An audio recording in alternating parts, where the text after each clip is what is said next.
Hi. Hi. Dahlias, these things, do not have to be complicated, okay? You can enjoy them, and then you pull them out of the ground and put them back in. That's it.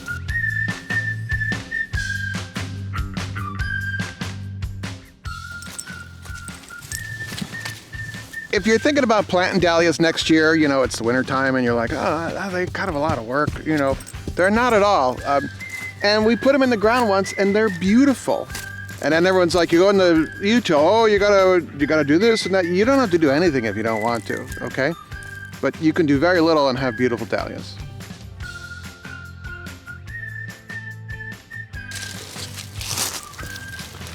So you're thinking about buying some dahlias and planting them, and then you're like, oh, at the end of the season, don't you have to do a bunch of special stuff to them? No. You can, but a good friend of ours, our neighbor, gave us dahlias, and we put them in the ground, and he showed us stuff to do, and then my good friend Aaron from the Patient Garden's Dahlia Expert. But I'm here to tell you that if you can do that, you can grow dahlias. It's really simple. Dahlias are from the potato family, so these are essentially potato tubers. So if you grow potatoes, you can grow dahlias. Purple and white. Oh, there's purple and white ball. So before your dahlias frost up, and during the year that they're flowering, take note of what they are. Maybe when you plant them, you'll know the names of them, because we didn't. Our friend just gave us a bunch. We put them in the ground, and they're beautiful. So we just wrote descriptions on most of them here, and so we know what color this is. I mean, if you wanted the color coordinate, that's not my thing. Okay, so this comes out of the ground now. You've got it labeled, right? So get yourself some nice shears and cut. Oh, we should push this down a little bit. Push that down and cut this.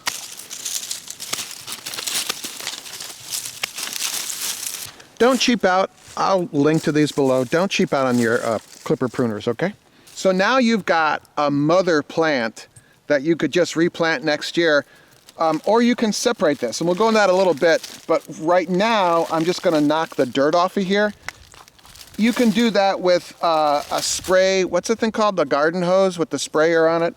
I usually just, well, it's a little late here, it's already frosted once, so. Hi, what's this? Oh. You brought something? There's a tick right on her head. Right there. Hold on.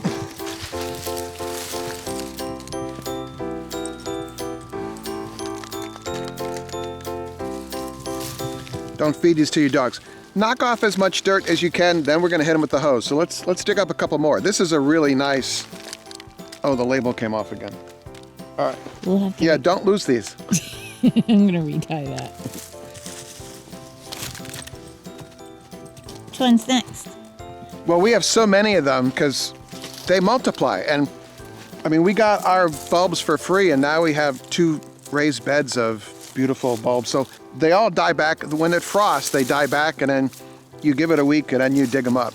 We waited a little too long, and the frost is starting to set in the ground here. So to lift these out, again, you're like, it's like you're harvesting your potatoes. You want to get not right in the center. Don't put your pitchfork or your manure fork a little farther out, so that you don't mash any of the tubers.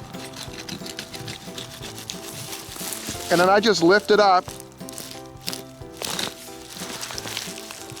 Ooh. Like that. I'm a late convert to dahlias, but they're really fantastic. You can buy one tuber, and I keep saying this, but they will multiply. Maybe one of your neighbors has some, and I mean, maybe you could trade them an apple pie for some tubers. You know, I think people that have dahlias get to a point, it's like having too much zucchini. You can have too many dahlia tubers, you know? So we'll wash this all out with the hose in the next step, okay? Let's pull out a couple more. Notice I didn't lose the little labels this time. I did notice. Yeah. This is a huge one here. Look at this. This is like this whole plant.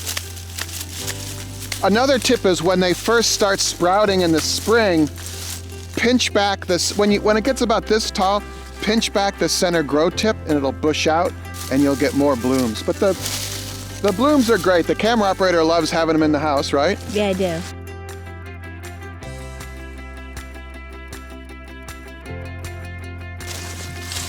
So again, I'm starting kind of away from the mother plant here. And then I'm gonna move in a little closer and go a little farther down. Oh, it just popped right out. Oh, I think you chopped away. Yeah. Will it repair itself? Well, the ones that you pierce through are gone, but there's so many other tubers here. Like you can see this one, I kind of whacked through it. So that one, the GardenFork went right through there, but. If you damage one of the bulbs like that, if you don't remove it, is it possible that it will like get diseased and spread to the other ones? I don't think so. I think it just shrivels up and dies over the winter because it loses its moisture. You're piercing the skin of the tuber, and so it's a place for the moisture in the tuber to go out. Do what? Out. My thespian improv. So I just pulled this out and it's separated on its own. And this doesn't really need to be washed. I mean, if they're this clean, I don't spray them with water. You can see where the older tuber is kind of done, you know, but then it's got new tubers here. So these, no washing, put them in your, well, we'll have to trim those, but simple, right? The camera operator got me the hat. A link below. It's a lady on Etsy makes these. You want some water? Spiker, want a drink?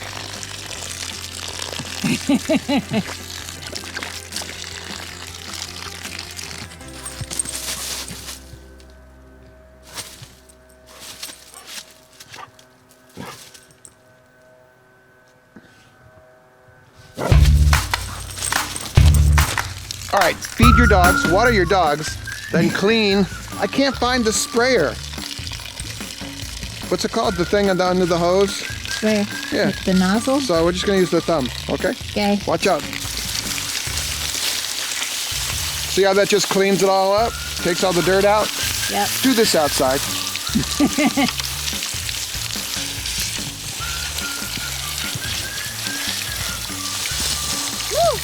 We waited a little too long. There's a little frost in the ground. There's water on the lens.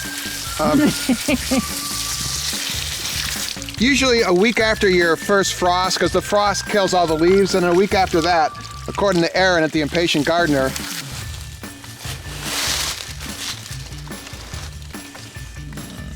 so come close, let me show you here.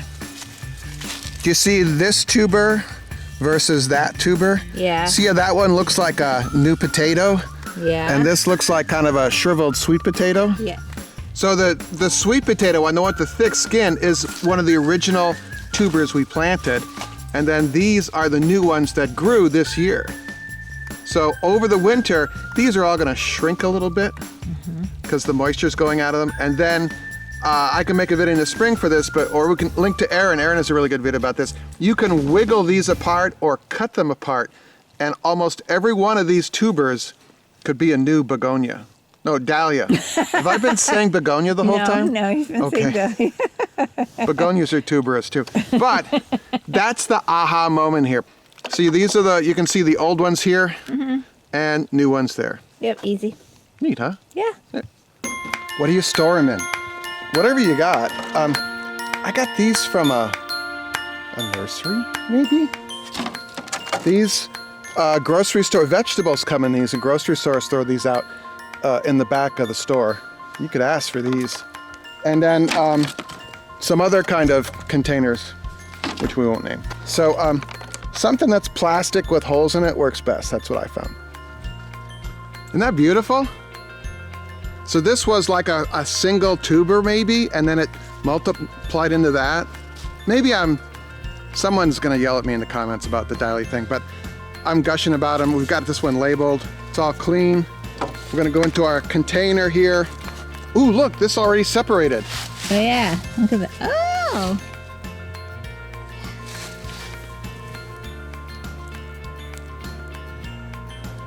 So you just kind of tease it apart slowly. Oh! That's how you get more dahlias.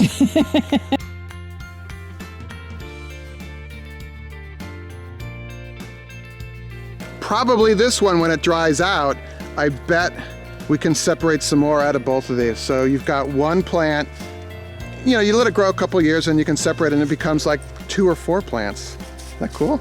Very cool. All right, let's go put these in deep storage here. Are we only putting them in one layer so they have better ventilation? That's what I do. I mean, you can stack them, but then I find they kind of get all, what's the word? Stuck together.